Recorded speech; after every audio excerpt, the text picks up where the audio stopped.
So tell me a little bit about your foundation, PLO Foundation, the kind of work that you do. Yeah, let me state that this foundation was founded in 1990, barely 4 years after I'd left the University of Nairobi. And the whole idea was to give back and give meaning to the Kiswahili saying that one does not have to be rich to help, and that one does not have to give people money to help them. One needs to share ideas with them. And what we have succeeded by God's grace in the last few years is to animate and energize young people. And I think that is the beauty of what we are doing, that we have not come with tons of money because we don't have it in the first place. But we have identified certain issues, we have said certain issues, we have done certain things which has energized young people across the continent of Africa and unlocked their potential. And I think that is the most important thing, that when you unlock a people's potential so that they realize what they are doing, so that when you go to Liberia, the young men in Liberia are not being told by me or anybody here from Nairobi to do certain things. They say, these individuals are saying this thing, we can do it. When you go to South Africa, you find a young lady who is interested in outreach and says, this is the kind of thing that we want to do.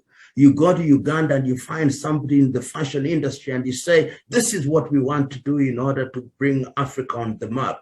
Ours, therefore, can only claim one thing, that through a program of mentorship, we have energized young men and women who are an army unto themselves and are discovering their potential, and they have succeeded in conquering self-doubt, conquering low self-esteem, conquering fear, and they are daring to go. And I say that that is what Africa needs. Africa does not need foundations from Europe and America giving us money. It does not require that we write proposals, then we are beholden to Washington, to Paris, or to London, or to Copenhagen, or to Stockholm. We have been writing proposals for too long. We have become slaves for too long. And the foundation is saying, slavery no more. Self-conquest is the way. And in that way, these mentees are also becoming mentors, and they mentor us in return. And I think that that is a sustainable model. Do you see a change in the mindsets of young people as time has gone by, as far as the way they approach their own continent and their identity as Africans? Yes, I do. I travel and interact with enough young Africans to have hope and to be energized, that indeed I talk to enough people within the continent of Africa, both young men and women, and they speak with confidence.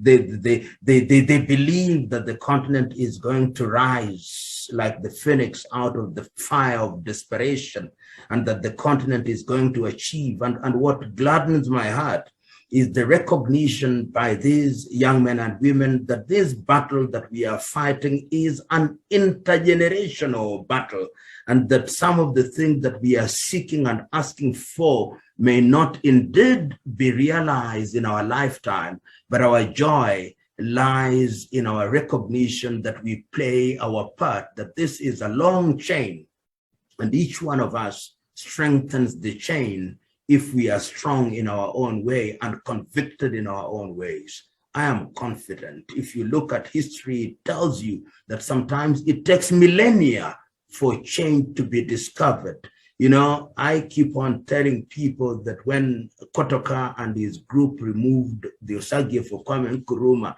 in 1966, all the books and anything that related to Kwame Nkrumah was banned in Ghana. It took Ignatius Kutu Acheampong in 1972 to start the restoration of Kwame Nkrumah. It is today that we are asking ourselves, this man in 1957 could see what we could not see. Today, Nkrumah is fully rehabilitated. In other words, the journey that he started, which was was a journey that was timeless. And we too must remember that this journey is timeless. When you look at the struggle for African liberation, it did not start now. It started a long time ago. You can choose where to start. But when Marcus Garvey was talking about return to Africa, he was saying the same thing that we are saying today. When Williams of Trinidad and Tobago was speaking in 1945, and when the people gathered in Manchester for the first Pan-African, this fourth, I think, Pan-African meeting in Manchester in the United Kingdom, they were saying the same thing. When they gathered in Casablanca, Morocco in 1961, the same thing. When they gathered in 1963 in Addis Ababa, the same thing. There have been disappointments, but is it not the nature of life to disappoint people? And is it not the nature of human beings when they are convicted to rise up, even in the face of disappointment, and to reconquer their doubt and to move forward? I see hope. I love that. And I think it just speaks back to maybe the crop of leaders that we have on this continent, if they thought that way, because it feels like they're only thinking about today and themselves. But if you think about planting seeds, you know, a tree under whose shade you will never sit, then that would make all the difference. Indeed, you put it very right. The men and women that we have in many countries today, particularly in the political arena, are perhaps our worst men and women in many countries of their countries, and even within their ranks, there are few good men and women, but they are too few to be impactful. And most of them then surrender to the majority. And every tree must be judged by its fruits. When I hear a leader saying we are doing a good job, I tell, but tell me, show me the fruits. If you are Kenyan and you are talking about universal health care, show me universal health care. If you are talking about free education, show me free education. If you are talking about security, show me security.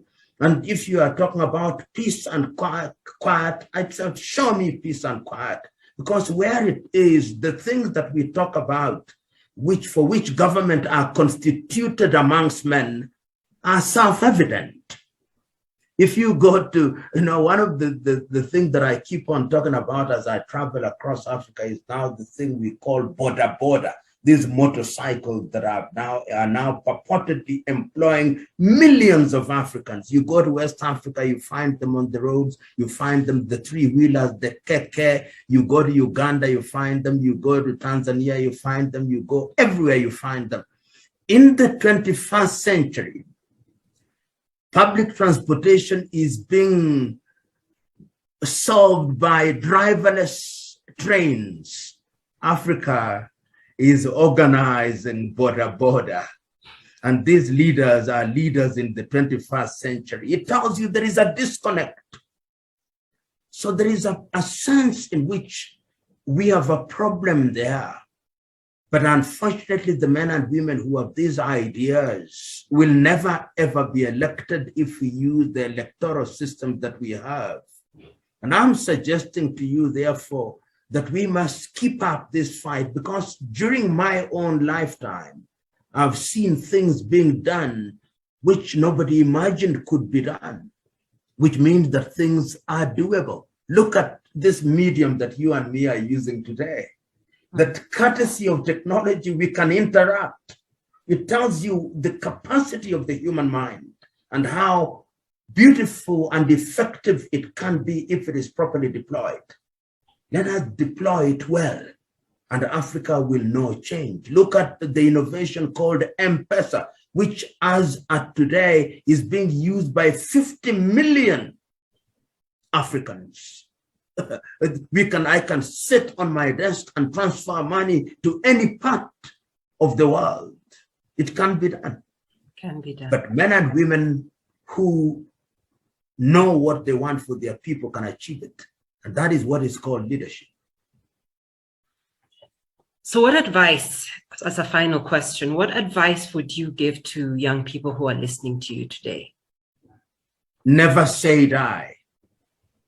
I remember this statement from Fidel Castro.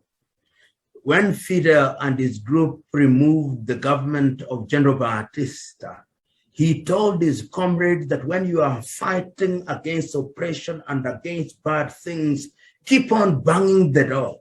Keep on banging the door and never say die, because when you are about to say die, that is when the door is about to give in. This is what I will tell young people. Thank you. Thank you so very much for your time and your wisdom. And yes, we will never say die, and we'll pass on the baton to future generations. Thank you very much. God bless you and stay safe. You too. Thank you.